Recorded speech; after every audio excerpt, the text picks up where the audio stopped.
This was even confirmed by the governor at the time, Frank Keating. One device was deactivated. Apparently there's another device, and obviously whatever did the damage to the Murrah building was a tremendous, very sophisticated explosive device. Members of the ATF who would have normally been in the building were tipped off prior to the bombing. He saw what appeared to be a police bomb squad truck near the Murrah building 2 hours before the blast. It had a shield on the side of the door, and it said bomb disposal or bomb squad below it, and I really found that interesting. Another witness who spoke to ABC News on the condition of anonymity will tell the grand jury tomorrow he was told by an ATF official agents working in the building had been warned in advance not to come to work. He just came out and told me that the ATF wasn't in the building that day. They'd been tipped by their pagers not to come to work, which I was flabbergasted. McVeigh would even claim in a letter written to his sister, which was published by the New York Times, that he was actually recruited for black operations, which included smuggling drugs into the United States, as well as assassinations. One may brush this off as the ravings of a madman. However, McVeigh was filmed at the Camp Grafton military facility in North Dakota on August 3, 1993. McVeigh's official records state that he was discharged over a year prior from the Army Reserve in May of 1992. Perhaps even more interesting is that Camp Grafton was specializing in training troops in explosives and demolitions at the time. When all was said and done, the security tapes reported to have captured the entire thing on video were rounded up and classified. In 2009, they were finally released, and magically none of them caught the bombing. The excuse being they were all having their tapes changed at that exact moment. This event would be labeled domestic extremism, which was used to demonize critics of world government, militias, and create fear within the populace. Muslim extremism seemed to show its ugly face in then unprecedented fashion on February 26, 1993. A truck bomb had gone off in the parking area of the World Trade Center. Luckily, the bombers failed to follow instructions and parked the truck carrying the explosives against the main support column. What is not discussed, however, is the bomb was actually built by an FBI informant under the supervision of the FBI. Ahmed Salam, a former Egyptian army officer who had been doing undercover work for the FBI, was the man who actually built the bomb. When he was told that he would have to use real bomb-making material instead of harmless substitutes, he became suspicious and began taping his conversations with FBI officials. Last winter, the FBI was praised for its speed in cracking the case of the World Trade Center bombing and bringing 4 suspects to trial. Now, there is some evidence that the FBI may have known of the plot in advance through an informant and might even have stopped the bombing that killed 6 people. Notice the media emphasizes that they might have been able to stop it. They then gloss over the fact that the bomb was built by their agent under FBI supervision in conjunction with the district attorney. FBI agents might have been able to prevent last February's deadly explosion at New York's World Trade Center. They discussed secretly substituting harmless powder for the explosives, but they didn't, according to the FBI's own informant, Ahmed Salem. Unbeknownst to the FBI at the time, Salem recorded many of his conversations with his handlers. The actual recording where Salam discusses this with his FBI handler, John Antisev, was released years after the trial. You got paid regularly for good information. I mean, the expenses were a little bit out of the ordinary, and it was really questioned. Don't tell Nancy I told you this. Well, I have to tell her, of course. Well, then if you have to, you have to. Yeah, because, I mean, the lady was being honest, and I was being honest, and everything was submitted with a receipt. Yeah. And now it's questionable. It's not questionable. It's like a little out of ordinary. Okay. You know. All right. I don't think it was. If that's what you think, guys, fine. But I don't think that, because we was start already building the bomb, which is went off in the World Trade Center. It was built by supervision from the Bureau and the DA, and we was all informed about it, and we know that the bomb start to be built. By who? By your confidential informant. What a wonderful, great case.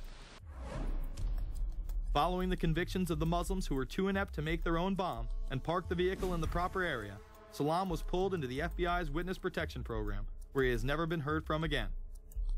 Prior to the largest and most devastating terrorist attack on U.S. soil, the United States was poised as the first truly global superpower. Brzezinski would muse in 1997 that geostrategic success would represent a fitting legacy of America's role as the first, only, and last truly global superpower, and that the only way to mobilize Americans was a truly massive and widely perceived direct external threat. In September of 2000, a neoconservative think tank called the Project for a New American Century echoed Brzezinski's statements, saying the United States is the world's only superpower, combining preeminent military power, global technological leadership, and the world's largest economy. An engine for New World Order ideals, members of PNAC included Dick Cheney, Donald Rumsfeld, Jeb Bush, Scooter Libby, William Kristol, and Paul Wolfowitz. Describing the difficulty in projecting force, they write the process of transformation is likely to be a long one, absent some catastrophic and catalyzing event, like a new Pearl Harbor. This takes us full circle to the September 11th attacks of 2001. In my previous film, Fabled Enemies, I expose in great detail the Saudi Arabian, Pakistani, and Israeli connections in conjunction with this international intelligence operation. In the early 1980s, bin Laden worked with operatives from U.S. intelligence, the Pakistani military, and Arab states. They ran a wide-ranging covert network that recruited and financed Muslim fighters to battle the Soviet army. The hijackers that were trained at U.S. military installations and protected by the FBI and CIA. The military exercises leading up to 9/11, and those that took place as the attacks occurred. Open line. Command, Sergeant Richmond. Sergeant Richmond, Sergeant Light from Cheyenne Mountain Test Control. How are you? I'm doing fine. Okay, I need you to terminate all exercise inputs coming to Cheyenne Mountain at this time. Copy. And stay on loop until I verify that connectivity is disconnected on the exercise side only. Okay, no, do not do any more inputs on the exercise side and stand by. I got Cheyenne Mountain on the line. Terminating all exercise inputs. So, over, see if you didn't know this exercise. Oh, yes. The Black Ops program, Able Danger, and the shadow government involvement. This morning we learned that the Vice President wasn't the only one sent to an undisclosed location on September 11th, that an entire backup government was and is still there and may be there for as long as anyone now at least can imagine. As well as much, much more. The government has lied about 9/11 repeatedly and used it to dominate the Middle East, while creating an evolving police state here, encroaching on civil liberties at home.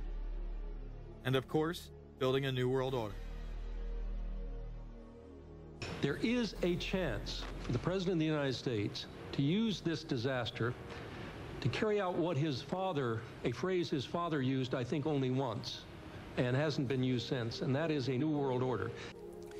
We know now that September 11th of 2001 was the beginning of what we might call a new world order. The new world order that this president's father talked about with such great enthusiasm seems to be high on the agenda of this administration. Under the second Bush administration, massive amounts of civil liberties were openly and brazenly taken away following 9/11. The passage of the Patriot Acts, the Military Commissions Act, and other horrifying anti-constitutional legislation was enabled by the incredible amount of fear generated by the media, all in the name of keeping us safe here at home. The war itself would create huge profits for the military-industrial complex, and the globalists would seize even more power and control over Middle Eastern resources in what they planned to become a Eurasian Union under their control. Although the establishment claimed to be fighting for our freedom abroad, they were destroying our sovereignty by stealth. Expanding on NAFTA, they were able to consolidate power on the domestic front by deindustrializing the United States through CAFTA, the Central American Free Trade Agreement, as well as the SPP, the Securities and Prosperity Partnership.